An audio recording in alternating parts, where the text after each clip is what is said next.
AIST all India selection test question pattern ரொம்ப section ABCDE 5 செக்ஷன்ஸ்ல இருக்கு.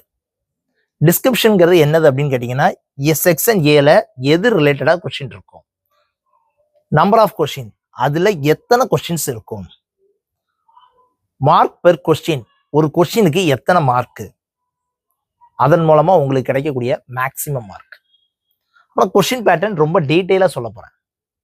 Section ஏல analytical ability 25 questions இருக்கும். Per question 1 mark, totally 25 marks.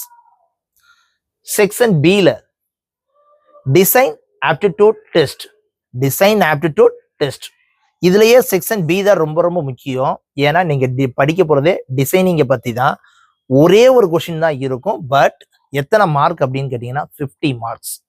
So இந்த இதில் high score 200ன்னு சொல்லி கொடுத்துருக்கோம். மேக்ஸிமம் ஸ்கோர் 200ன்னு சொல்லி சொன்னதுனால ஹையஸ்ட் மார்க் எதில் தான் இருக்குன்னு கேட்டால் அந்த ஒரு டிசைனிங்ல மட்டும்தான் இருக்கு. ஒரே ஒரு கொஸ்டின் இருக்கும். நீங்க எப்படி டிசைனிங் பண்றீங்களோ அதை பொறுத்து 50 மார்க்ஸ் கொடுக்குறாங்க. Section C general awareness. General அவேர்னஸ்ங்கிறது என்னதுன்னா காமனான கொஸ்டின் தான். 35 கொஸ்டின்ஸ் இருக்கும். Each question 1 mark, 35 marks. Comprehension, English comprehension எழுத தெரியணும். 25 கொஸ்டின்ஸ் இருக்கும்.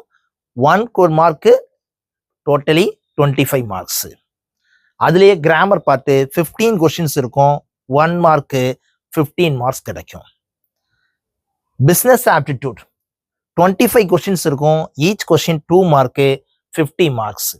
இது எல்லாமே 1ACDE இது எல்லாமே MCQவா தான் இருக்கும். மல்டிபிள் சாய்ஸ் கொஸ்டினா தான் இருக்கும். இந்த டிசைன் ஆப்டிடியூட் டெஸ்ட் மட்டும்தான் எப்படி இருக்கும்னு கேட்டீங்கன்னா படம் வரைகிற மாதிரி இருக்கும். மற்ற எல்லாமே என்னதுன்னு கேட்டீங்கன்னா MCQ தான். ஸோ டோட்டலா எத்தனை கொஸ்டின்ஸ் இருக்கும்னு பாத்தீங்கன்னா 25, 35, 25, 15, 25 + 1 126 கொஸ்டின்ஸ் இருக்கும். Total marks 25, 50, 35, 25, 15, 50. டோட்டல் மார்க்ஸ் எவ்வளவுன்னு கேட்டீங்கன்னா 200 மார்க்ஸ்.